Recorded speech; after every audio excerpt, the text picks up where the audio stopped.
Mercy has nothing to do with what you feel. It has everything to do with what you're willing to risk.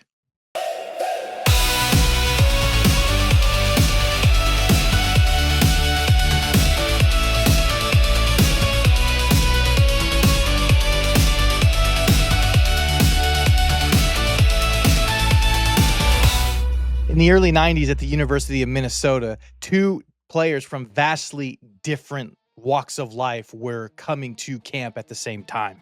On the one hand, you have Michael Caruso, who was a walk-on trying to make it via special teams. And on the other hand, you had Ed Hawthorne, who was a captain and an all Big Ten defensive tackle. Two different paths leading to the same field.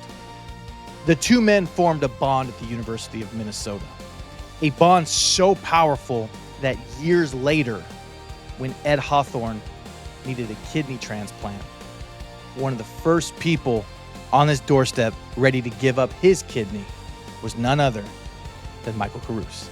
What followed were months of testing, the surgery itself, and then the recovery time. That's mercy. Mercy isn't a feeling. Mercy is movement. Mercy moves towards a person and actually acts on it. But here's the thing.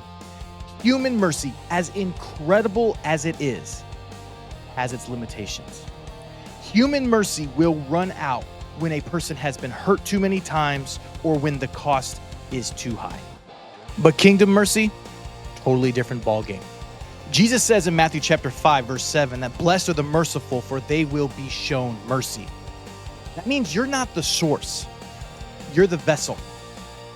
God's mercy flows to you and through you to the people around you, which means it doesn't matter. Your mood doesn't matter. It's not based on your energy. And honestly, it has nothing to do with whether or not the person deserves it. It has everything to do with what God wants to do, with who he wants to do it through, when he wants to do it. And when we're emptied, we're in a position to be filled. So fight the temptation to push harder. Instead, stop and ask, God, how do you feel about this person?